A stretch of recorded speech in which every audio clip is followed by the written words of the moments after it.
Good morning. Good morning. Morning. We don't have power at work. Oh. All right, no, we do have power. We don't have phones and internet. Oh. So it's going to be a challenging day. Wow. So, Yeah, we saw a tree right by John George house go down. It's amazing. Got hit, and yeah, so I think that's what did it. it'll probably be be a more patient. productive day at your office because the internet being down. Work actually might get. Yeah, I don't think there's as much. We need the computers. I saw Dr. Donna and her husband Ted at the Symphony Pops concert. That was wonderful. Friday Nice. night. Yeah. Very nice. Lots of fun. Yeah. Did you buy something from a food truck? No, I had to go home, so we took a quick bite, but I like those elephant ears. They look Oh good. yeah. What did you get something? No. No. Okay. I was full. Oh. We had dinner earlier. Oh, okay. Yeah. We went to the Grand River Brewery in Manchester Market Feast on the Farm. I know, and you know how I knew that? Because Justin Dollenberg posted a picture of you and him at that on Facebook. Ah. Yeah, so I did see that. It was awesome. It was the first annual, and it was so cool. They're going to do it again. So everyone needs to go. Cool.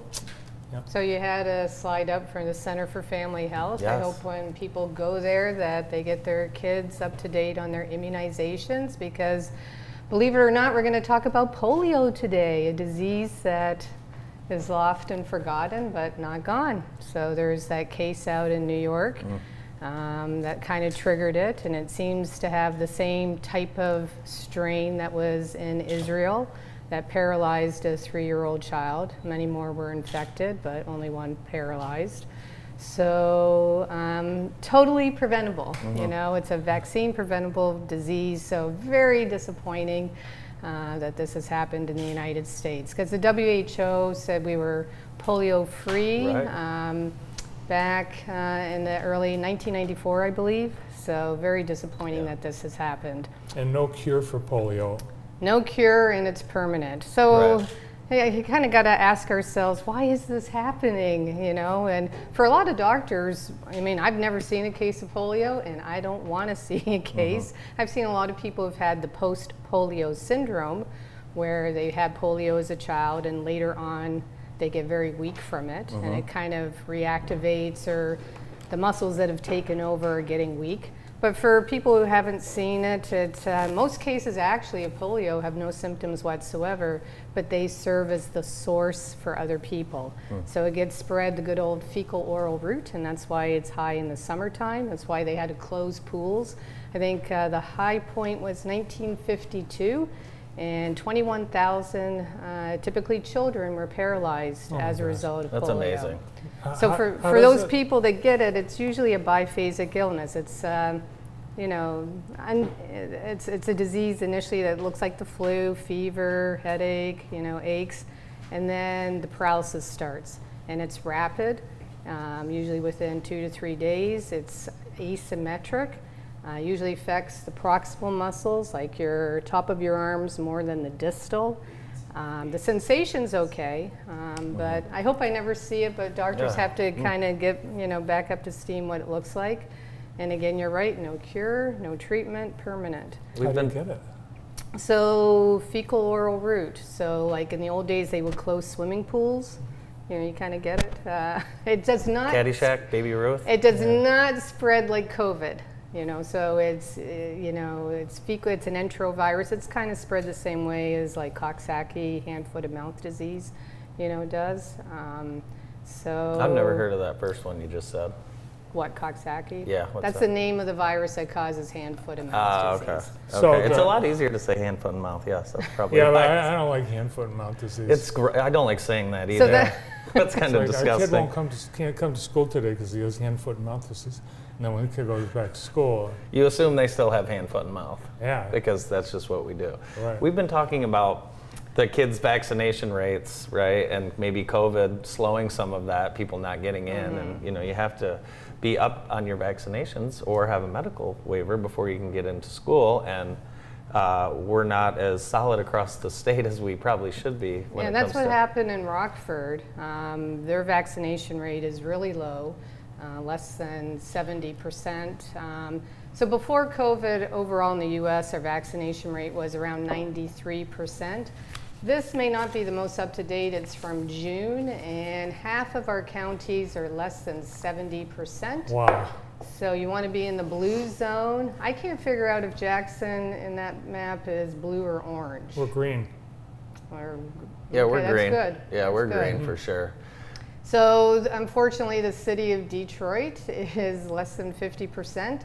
So the question could be asked, could this happen here? And unfortunately, the answer would be yes. I know schools are supposed to check and report. Do you think So they are?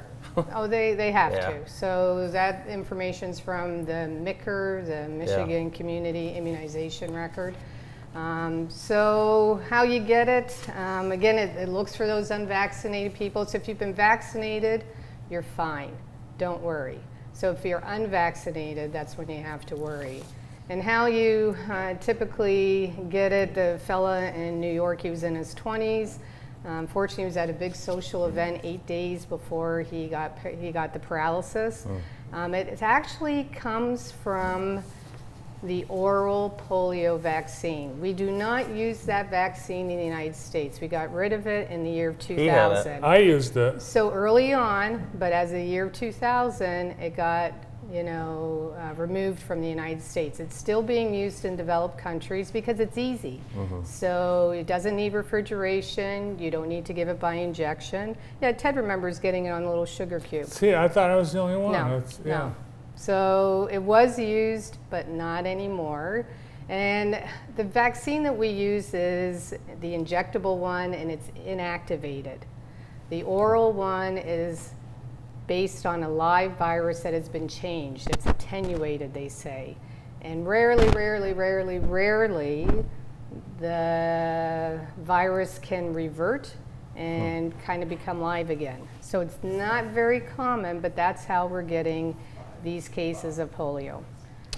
So unfortunately, because we have one case, what they're worried about is there's many more out there. It's the tip of the iceberg. Right. And because of COVID, we have all that wastewater surveillance, data. So they've gone back and they've looked. And I think yesterday they found it in another county in New York. So it is in New York City, Rockford, and 2 other counties. So I was looking at those vaccination rates on that map you brought. Oscoda County is at 28% vaccination rate. How are the kids going to school? I don't know. Well, that's a great question. And I was curious, do charter schools, do homeschools report? Charter schools homeschools, no. Homeschools Charter obviously schools, do yes. know. Charter schools are supposed to report, and they do. So, yeah, but that's interesting. You wonder, what is the school system? So disappointing. It's, vaccine preventable. It's kind of a man-made problem. And hopefully people are going to get caught up. Yes, with COVID, I think people got behind, but now I don't see any problem with it. One thing I've seen amongst some of my travels around the country are these IV or rehydration clinics, right? Where people are just, you're going out the night before. How much do they charge? I have not had one, but I do know that they probably charge anywhere from $250 to $500, depending Ooh, on. I should do that. That's what I'm saying. So they're popping up all over the place, and Rehydration. you get an IV. Okay, yeah, no, it's an IV. You go out, you play 36 holes, you eat and drink, and then you're struggling the next day. So you and your group drive over to the IV clinic and get an IV, and then you're ready to go the next day. This is happening all over the country. I know. It's Have you heard of it? increasing in popularity. No, I think it's. What are your thoughts about we that? give IV fluids, often in the office for people who are dehydrated or volume depleted. Unfortunately, sometimes it's pregnant women with that hyperemesis gravidum where they, have a lot of vomiting with their pregnancy. Sometimes with, GI illnesses. But, with all the immune supplements, we don't do it. It's not FDA approved, and you do pay out of your pocket. Yeah. So I often thought having one in the airport would be good. Yeah. Because you get, dehydrated traveling. Right. Or you could drink water. Well, you could. That's, but. So we can't leave without talking about COVID, right? How many minutes do we have? We got a couple COVID minutes. There's always something. There's that Novavax vaccine. The health department has it. So for people who had religious, reasons for not taking the messenger RNA vaccine, that's available. It's a protein subunit. It shows you how long old vaccines take to get to the market, because it just came out this summer. So that's available. It's been approved for children 12 and up. And the question I get asked all the time is the boosters. What should we do? So a little history. Back in June, the companies went to the FDA and said, hey, here's our new vaccines. They've done all the human trials. And they based it on the Omicron viruses that were circulating early on in the year in January. So it was Omicron 2.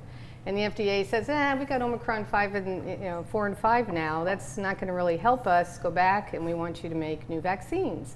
So that Omicron 2 vaccine is being used in other countries like the UK and maybe Canada, but we've been waiting for the new and improved. It's a bivalent vaccine, so it has the ancestral strain, and it's going to have now the Omicron 4 and 5 strain in it. I think it's only going to be approved for people who've had the primary series, so your first 2 shots. I think it's going to be available hopefully the end of September, beginning of October. We'll see. There are a lot of steps along the road that still have to take place. And then who should get it? I mean, it's going to be a personal decision for most people unless you work in some settings where they're going to potentially mandate it. So especially older folks with risk factors, really recommend that you get it, especially if you haven't had any vaccines or infections in the past 3 to 6 months. And it depends, if you're working in a high-risk area like healthcare, nursing homes, corrections. It depends on your health. Anybody who wants it should get it, but it's coming, and we'll know more, as the weeks go on. There's not going to be the human trials for it, but it should work. Everything else has worked. But it's based on, mouse models. But that's kind of what's new with COVID. All right, well, I'm going to get it as soon as it's available. So Okay. I'll be watching for your thumbs up. And Yeah, I'll be getting it. I have 2 weddings back to back. Uh-oh. The second one is my son, so I have the fear that I'm going to get it with the first wedding and then miss my son's wedding. So I can't.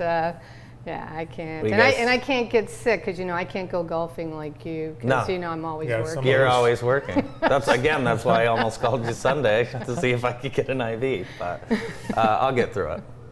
thanks for coming in. You're welcome. Thank you for having me. Infectious disease expert from the PIIC Center, Dr. Donna O'Neill. One of downtown's merchants joins us next. Stay tuned.